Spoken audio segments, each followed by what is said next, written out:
Almoço Band News, com Guto Graça.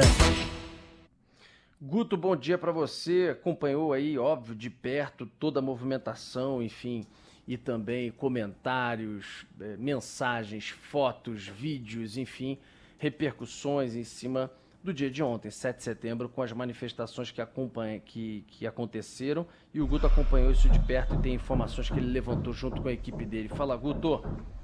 O pessoal tá batendo na porta Rodolfo, aí, vamos lá nesse bom dia e vamos nos fixar para falar um pouco do nosso amado Rio de Janeiro como um micro-universo de tudo isso que se viu ontem, mas vamos dar um corte de Rio de Janeiro, porque a gente fez algumas dinâmicas interessantes, em especial monitorando a cidade. De 162 bairros monitorados, evidente que o destaque é para Copacabana em relação à manifestação, por além de ser um bairro com 250 mil moradores residentes, você ainda teve o fluxo local. Mas me chamou a atenção que Barra e Jacarepaguá, com engajamento por bairros 15% acima da média do resto do Rio de Janeiro. É para a gente ver quase que assim uma influência maior de uma pauta que se tomou ontem no Brasil, junto com o 7 de setembro. Para analisar, e número frio, aqui não é opinião do Guto, não é desejo do Guto, falando manifestações. Primeiro, usando até uma frase de uma amiga, a Diana, que ela fala que ainda se acha muito difícil se acostumar com a palavra protesto a favor. Mas analisando essa questão do protesto a favor e protesto contra nas redes do Rio de Janeiro, as manifestações favoráveis ao presidente apareceram 15 vezes mais engajamento que qualquer outra manifestação contrária a ele que estivesse acontecendo pelo Brasil. É para a gente entender o volume desse peso no Rio de Janeiro para compreender, né? Aí, Rodolfo, vamos entrar em algo que me chamou a atenção, que são essas pautas dos eventos, quando vêm, né? Elas são difusas, elas têm ataques difusos. Dessa vez foi uma pauta que, agora falando dentro dessa rede de apoio ao presidente no Rio de Janeiro, como tratou o evento de ontem, o 7 de setembro. Primeiro, menos de 10% de citações ao 7 de setembro propriamente dito, ok? Vamos agora entender a data histórica. Era como se tentasse fazer uma nova data histórica a partir dali. Só 10% trazendo Dom Pedro I, trazendo a questão do Ipiranga, muito distante da questão histórica lastreada de fato. Ok. Agora vamos falar dos ataques que, Rodolfo, pela primeira vez, o assunto, por exemplo, urna eletrônica, não foi o principal tema. O tema ontem, de 80% das postagens que estavam, elas tinham este conteúdo que era o ataque ao STF, aos ministros do STF. Era um volume para isso.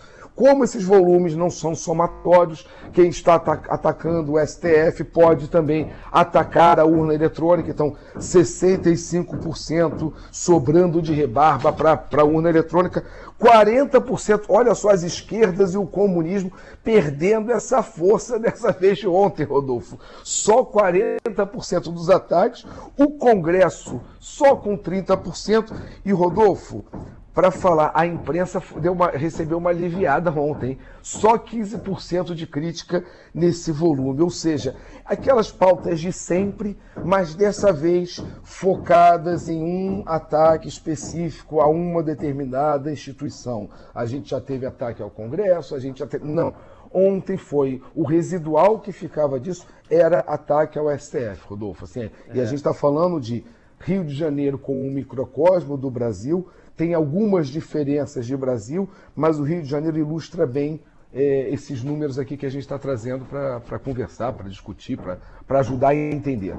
E ele, claro, também, né, com o que ele falou, os ataques dele foram muito voltados para o Supremo, para Alexandre de Moraes. Então, óbvio que isso acaba levando junto, né, a massa com ele na mesma direção, né? Agora, você falou do movimento ou da quantidade de mensagens, de repercussão, enfim, do movimento a favor de Bolsonaro contra o restante, e isso deu para ver na própria manifestação, né, nas ruas e tal. O movimento foi muito maior, até ficou uma avaliação ali se eles deveriam ter feito o movimento contrário ontem. Alguns disseram que sim para marcar posição, outros que não, etc. Mas, enfim, era de se esperar isso, um movimento bem maior mesmo, favorável ao presidente Bolsonaro, e isso ainda mais com a utilização nas próprias manifestações das pessoas com celular, com foto, com vídeo que iam postando, era natural que isso, nas redes sociais, isso fosse acompanhado de alguma maneira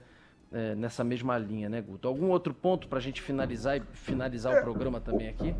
O ponto é que foi um 7 de setembro que começou em agosto, né, logo após a derrota do voto impresso, começou a receber muito fluxo.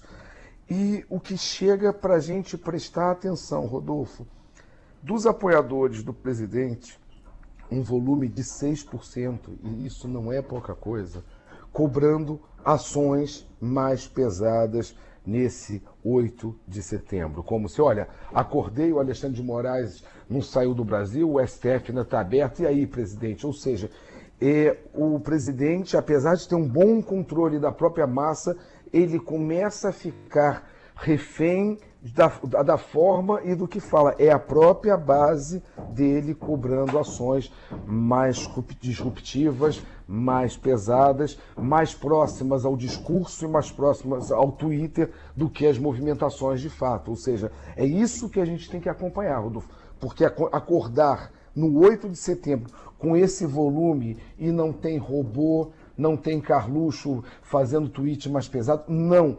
É a gente compreender que tem uma massa da sociedade brasileira cobrando algo e alguém está ouvindo essa parte dessa sociedade e entregando isso ainda que em franjas, Rodolfo. É essa compreensão. Tem um brasileiro que às vezes a gente não consegue captar ou conseguir ouvir ou entender. Tá? Só fica aqui para a gente prestar atenção e ir acompanhando. É isso. Só uma observação, Rodolfo. O Guto falou aí da divisão por bairros, da interação nas redes e citou a Barra.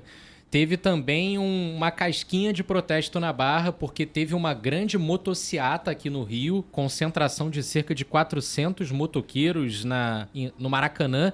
Inicialmente eles iam direto para Copacabana, mas aí resolveram dar uma volta maior na cidade, foram até a Barra, encontraram outros motoqueiros e foram também para Copacabana. Então imagino que parte dessa interação possa ter sido puxada por isso, porque também foi muita gente fazendo vídeo de todas aquelas motos enfileiradas passando pela Barra. Só essa observação também. Lacerda, Pinho, eu te agradeço por uma coisa que você ajuda para ilustrar como a rede fala alguma coisa, mas precisa do humano que faz essa leitura, a leitura do bom jornalista, da observação que você fez de um evento que realmente tinha passado desapercebido, mas que acaba que reforça o que os dados trazem pra gente, tá, Pinho? Valeu, Guto. Valeu, querido Guto. Grande abraço até semana vocês. que vem.